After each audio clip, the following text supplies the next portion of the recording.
off of that at the point there as well about how we definitely moved into a space where before it was you would feel unpleasant to do the thing anyway, where now it's like, I won't do the thing if it makes me feel unpleasant. I feel like that's, and therefore it's all dressed up in excuses. And is that big cat back? Sorry. Our cat is there's a Russia-America situation happening with my cat and another cat. It's like Maggie and the Simpsons and that baby with the big eyebrow. Yeah, that's her just doing the kind of stay off my fucking windowsill, you dick. That's why the planter's up there as a sort of deterrent, because we don't think he can jump up from the grass level. So my baby is putting back. Yeah. This is her doing her Ukraine impression.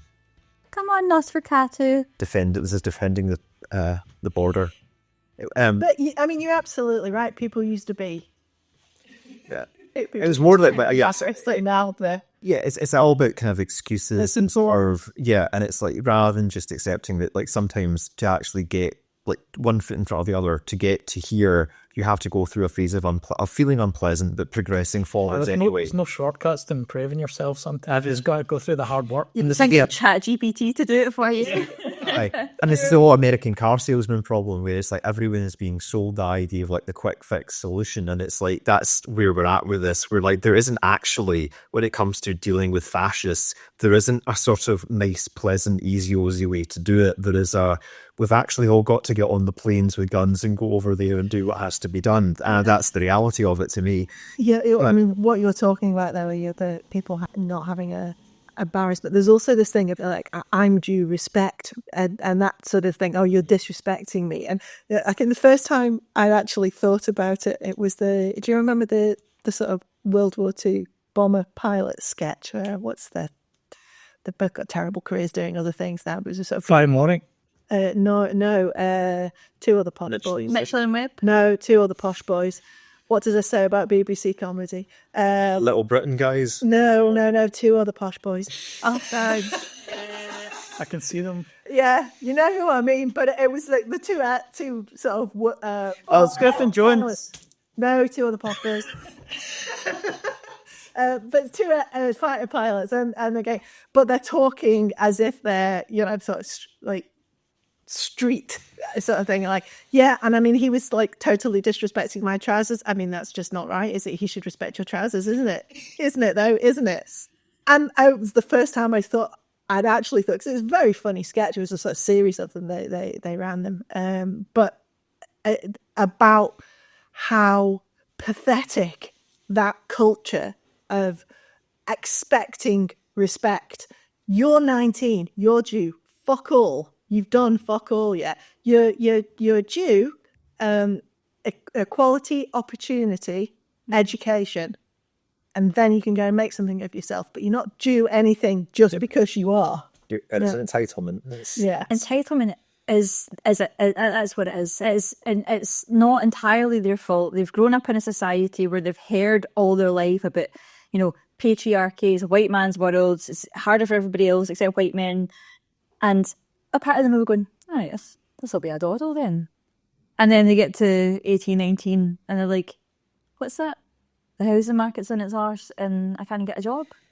I think it's also thought that I was entitled to some respect round about here, but it's also like the reality of it is it's not like to suddenly start apologising for the white man, but I mean the reality is that like there was working to middle class Americans or all over the world for that matter of like white dudes that had to go and fucking work, and it was all pretty unpleasant. You didn't get to talk about your mental health. You were probably miserable and drunk half the time, and that was it. Like there was a good time for an upper portion of society when it's all been like sunshine and rainbows, and I think that just through social media largely, there's a window into all that now. Like you can become one of these people, and because whenever you hear one of those fucking celebrities talk about just chase your dream, I want to hit all of them, because it's just there's no understanding of the reality of all this, and I think it's such a toxic thing to put out there that like you should focus on you're not going to get a Wonka ticket. You have to do this way.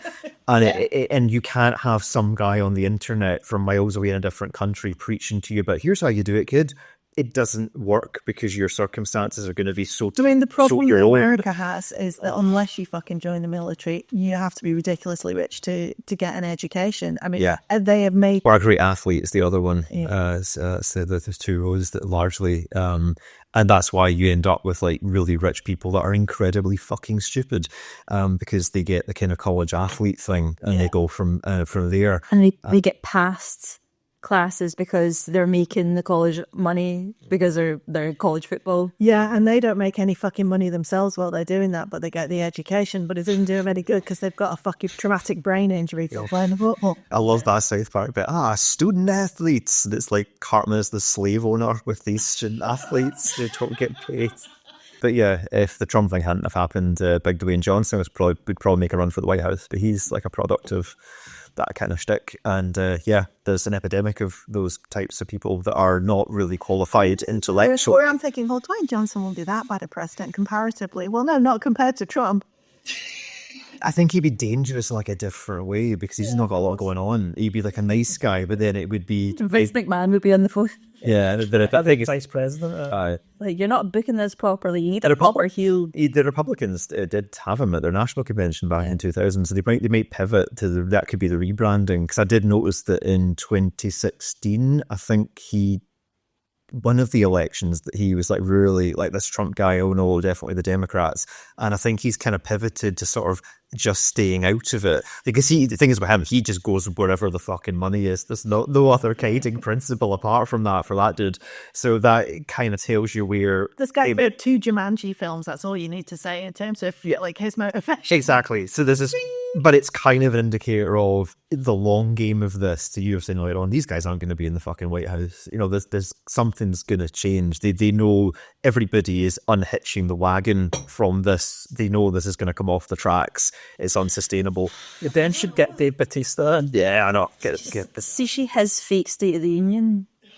Well, no, I couldn't watch all. Couldn't get through of it, but I couldn't get through it. See, the where he started, and he was just again spewing hateful nonsense that was like incoherent, and the Republicans were standing up and whooping and hollering and chanting USA and punching the air, and it really reminded me of, this is a bit of a obscure and bad reference, feel free to cut this out, Chris.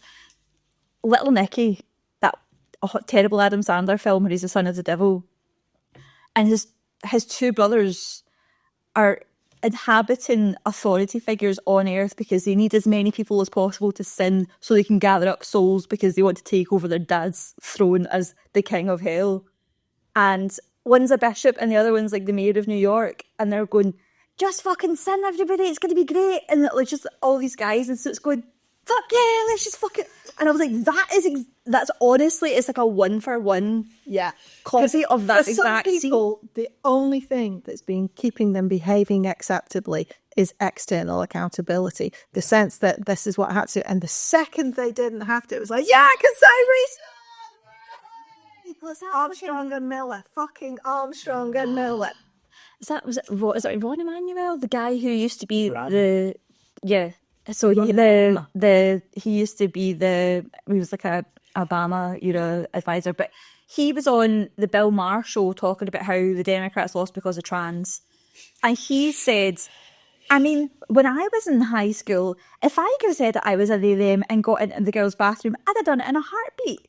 And it's like, right, just because the only thing stopping you from being a rapist is the law, doesn't mean that everybody else thinks that. You fucking danger. This is the thing. This is the problem with cunts. They always judge everybody else by their own low standards. They think, because I do that, everybody will do that. Trump literally said that last night when he was being asked about, well, what do you think about the fact that after you've done all these things, Russia is now bombarding Ukraine? Oh, well, he's only doing what anybody do in the circumstances. No, he's only doing what cunts like you would do in the circumstances. The reality is, like, the majority was like, we don't actually need these laws because the majority are just relying on empathy and general decency to get by. We make those laws laws for these arseholes because they don't have that. And that's why the laws are there, because we know as a society that there's a minority that will lie, they'll steal, they'll do all these horrible things and murder. We need the laws in place for that, but we don't have them there because everybody's that. And that, again, it's a fucking religion thing, because it's all about the idea that we're all born flawed and all this other thing. And Save yourself, I'm perfect. Now let's talk about you. Yeah, but there's this kind of a God of the gaps thing there, where it probably just is that, like, when we're kind of cavey monkey type people, that we'll have noticed that, like, actually, right, so if, I don't know, like, wee monkey's guarding the way in the door, and he's a really big tough monkey, we need him to be security monkey, but then he's ended up shagging someone else's monkey wife, and then that guy's killed that monkey. If we lose the security guy, it hurts the rest of the monkeys. So if we have to kind of make, like, murder illegal, and we have to make, like, cheating on your wife, like, immoral, and we kind of backfit this in, whereas the religious point of view is all that was first. It was all from God in the origin bit, and I think that that's a problem about how it's stemming from this idea that we're all terrible and have to be cured, as opposed to, I don't know if this is making any fucking sense. It's also, you hear it all the time from them, brother, like that. But if you don't believe in God, how do you know right from wrong? It's like, are you fucking okay? What do you mean? Like, what is the only reason that you're behaving because you think you're going to get a biscuit?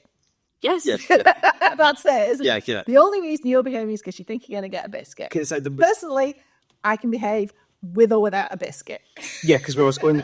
Raise your kids better, folks, because this is what happens. We obviously have done enough by observation, because we've known it without knowing it, that there are psychos, there are people that we now have the language, diminished empathy, but we've always kind of known. So we've kind of backfitted the religious narrative to sort of explain, well, they're just people that just do really horrible, evil things. And we can't explain that. So, devil. But actually now we're like, well, we can scan a brain, and now we actually know there are certain people that are born. They don't always become terrible bastards, but they do have diminished empathy and have the possibility to do that.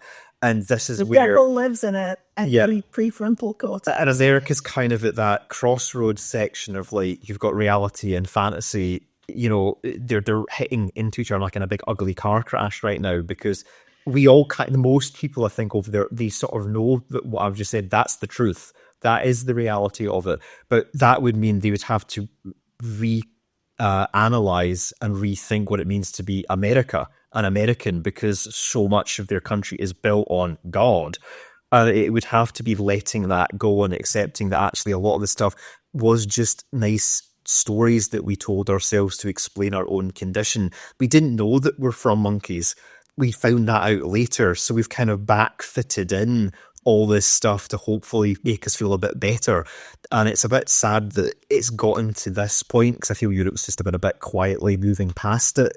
But with them, I don't even know how to figure out how they get out of that. I don't know. I have a problem as well. Yeah. They're basing their idea of morality on a guy who believed in slavery and got a 14-year-old girl pregnant. Yeah, it's just odd. I don't understand. Because that's the thing, I don't get it, because I've never been drawn towards religion ever. So I don't know what I think it must be comfort food. I'm assuming it is just that maybe it's quite frightening.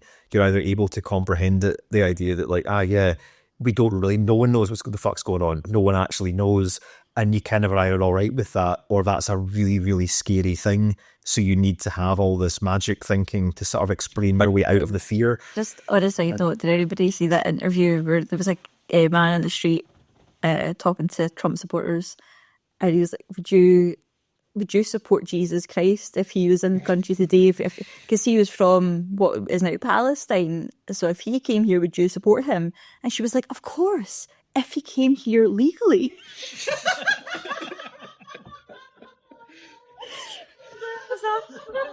And he's like, because Son of God has to go through the correct channels. So funny, right? That kind of summarizes the whole thing, actually. That is exactly it. The absurdity of marrying reality to the magical thinking. But that's what they're doing, because that to us just is laughably absurd. But in her mind, It's like tick, tick, tick, tick. Okay, I can make that make sense. Constant state of cognitive dissonance. If you're one of those people, you don't know anything other than cognitive dissonance. You've never had sentence. Like, it's just A big part of American Christianity now is like the prosperity gospel, where it's more like a kind of Oprah-esque self-help kind of thing. Where you want to be rich and have a attractive partner and all this kind of stuff. So I can see why, like, Trump and all the nationalists, kind of American rah-rah stuff is like really appealing within that context. Then why do they all keep having that weird plastic surgery that makes them all look like monsters? God created them in his image and they didn't think he did a very good job. Stupid, I guess. It's fucking madness. I don't know where we go with this afterwards. So we have no solutions, people. No, there's definitely reasons to be very optimistic and very our future. Not about the Americans. They are absolutely fucked and there's no coming back from it. It's just like terminal decline for the rest of their existence. But for us, if you look at the numbers, Europe, I mean, like the countries of Europe, including the UK and Ukraine, have a much larger economy than America. We have a larger military in terms of number of soldiers, numbers of tanks, artillery, planes, ships. They may be more, I'm not too sure, but we're better educated. We've got more industry. We've got happier. Yeah. We've got longer holidays. Healthier. Probably in pretty much every metric you could look at, we are doing better than them. The only reason that you think that America is better is for, well, two reasons. First off is... It's Roland Rat, they keep saying so. Sorry. Well, first of all, we lots of small countries joined together. Yeah. So you think of it individually. You compare the UK to America, and because we've got different languages as well, we've not got such a media that makes you think about, well, we're kind of similar to France, we're kind of similar to Belgium, whatever. Whereas, America is very homogenous. Although it's split, it's still very homogenous as a culture. So you think of America and you compare it to these individual countries, but we're moving away from that very rapidly. So that's good news. The right wing people who have looked like they've been making inroads in Europe over the last 10 years are more isolated than they've ever been. If you think about like the reasons some of these guys are popular, like Maloney or like Orban, Farage, the amount of issues that they're actually popular for are really small. You might think of Farage, it's mostly just like stocking the boats. That's pretty much it. Apart from that, people fucking getting rid of the metric system because he's a fucking fanny. It's just like daft, small scale stuff like that. So faced with this much bigger scale, more important issues, those guys are very isolated. Yeah, the pish that Farage talks about is what people worry about when they haven't got anything to worry about. Like, I have actually got stuff to worry about. You're like, I don't fucking care whether it's 500 mils or 568 mils. Fuck off. It's probably where both on the Russia end of it, US end, which almost feel like we're talking about the same thing now. It's like, I think part of the reason for the desperation is this whole kind of like multiculturalism just won't work. None of this will work. And then you kind of look at Europe and go, it kind of has though. Like, it's, we're kind of like the proof's in the pudding. Like, is it perfect? No, but obviously there's going to, obviously less than maybe 4 or 5 generations, this could actually be really, really good. The direction of travel, as you're outlining there, is suggesting that to be the case. I think it's almost like now, for centuries, the fear-mongering would be like, right up until the 20th, like segregation, everything must be separate. It's got to be this, and it's never going to work. The minute we cross this over, this all goes back to fucking religion again, with everybody being kind of kept separate and no one's really to do this multicultural thing. It won't work. And then Europe post-World War II is like, no, it's actually not that bad. This is pretty good, actually. It's a lot better than it used to be. It's nice to be able to just live somewhere for a while, work anywhere and travel and marry who you want. This has been accidentally a catalyst to make that progress. It might have taken like another 20 years.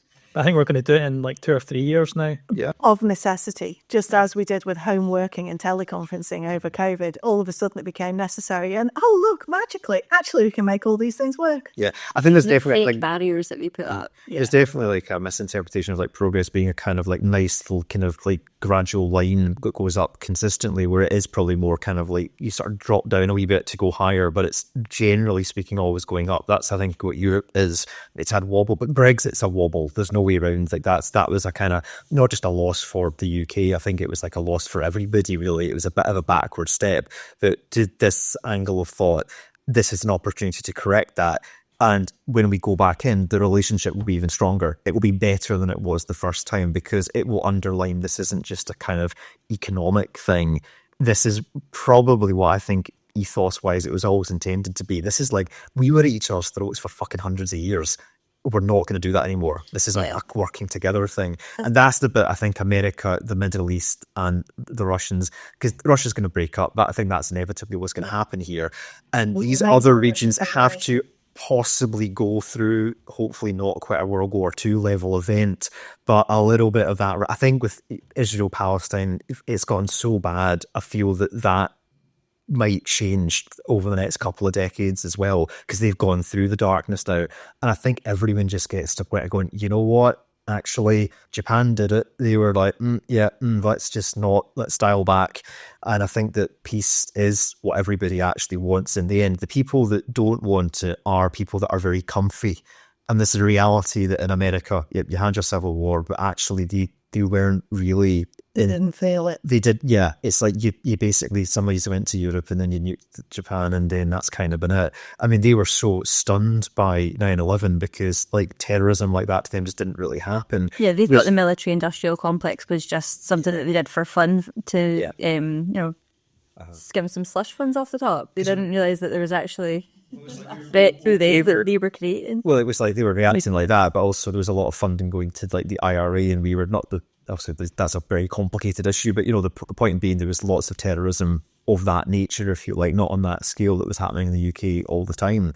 The Americans have funded plenty of terrorism. Yeah. Ask South America. Exactly. But I think they're... And Central America.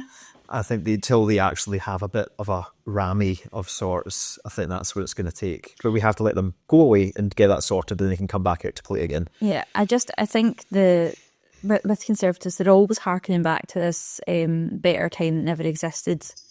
It's why they'll do things like, and we sort of kowtow to it. I think the people, again, the Democrats saying, the reason that we lost was trans. You kept going on about pronouns. It's like, trans people didn't have to say a fucking word for there to be backlash, because the past that they want to restore never existed. So all you have to do is nothing for them to create that culture war. Trans people didn't just suddenly turn around one day and go, right, let's start telling everybody about the pronouns we like to be called. That was a reaction to an attack that was orchestrated because they lost the gay marriage war. Yeah. So then people were going, no, hang on, leave them alone. And then it was like, all I fucking hear about these days is trans people I've never even met. It's like, are you thick? Don't answer. He'll answer for you. But it's like the media is so complicit in this that it's infuriating to watch. And then watch them like bewilderedly pontificate on like, how did we get to this place? Fucking you drove us here. What do you mean? And it's like, even with the economic insecurity of young white men, that's never led to anything bad. So, right, what's our solution? Tax the billionaire class. Tax them to fuck. Get them to pay their fair share.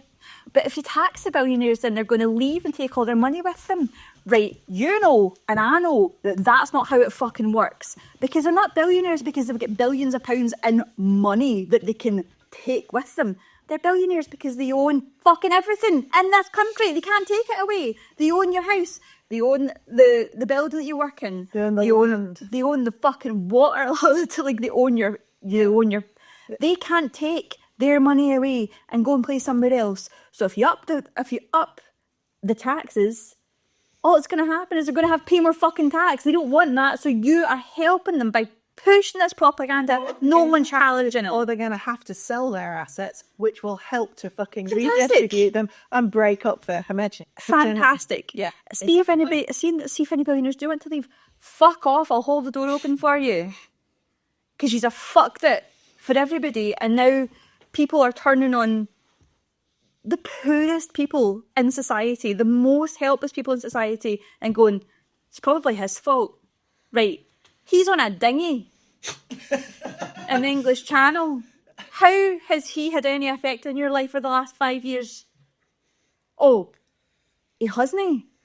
You're thick as fuck and you'll swallow anything for an easy solution that you don't actually have to do anything about. You and your racist pals down the pub can just have a chat about. Like, it's so annoying that we are all so fucking complicit in this. And nobody wants to have awkward conversations with these morons. I think this is also the thing about that, just based about the racism of like, and the guy in the dinghy and stuff like that. That does again kind of come back to the cultural, religious thing of it's just not going to work. So if you're in a situation where people are coming off a boat or whatever and they've arrived and okay, where are you from? Da, da, da, da.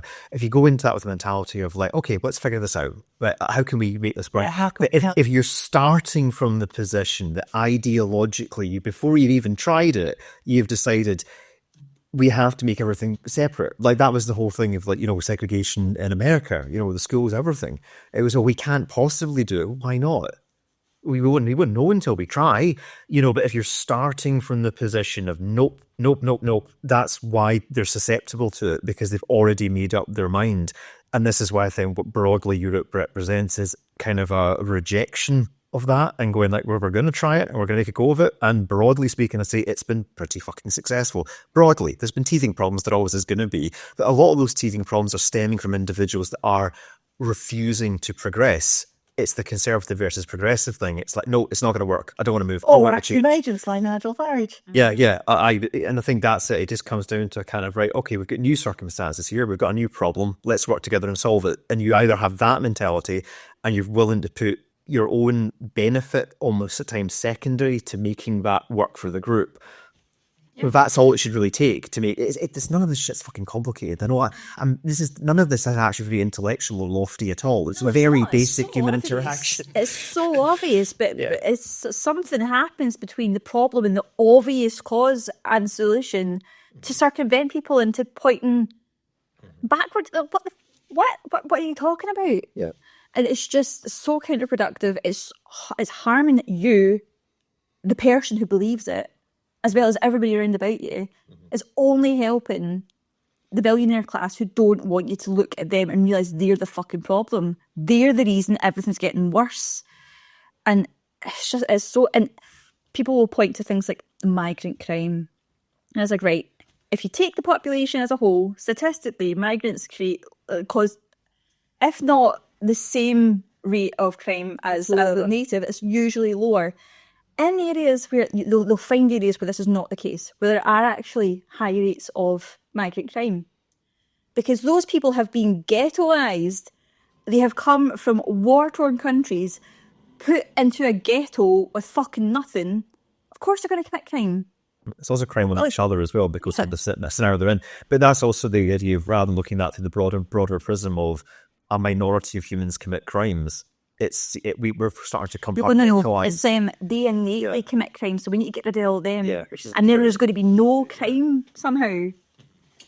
It's just so fucking stupid, and it's so counterproductive and infuriating. And yeah, so maybe we do need World War, not quite 3, World War 2.5. Give these people an actual purpose. Give that some awful. I don't know what will happen. I don't know what will occur. I feel that I'm really not, honest, I could live to regret saying this, not that worried about Russia. I feel that actually we will probably, if it was a land war, mainland, I think we probably would be okay. I think Russia knows that as well. I'm a little bit more edgy about the Americans, but more on their behalf, if you know what I mean. I absolutely do. I'm incredibly concerned about how precarious things are over there, about how precarious their democracy is,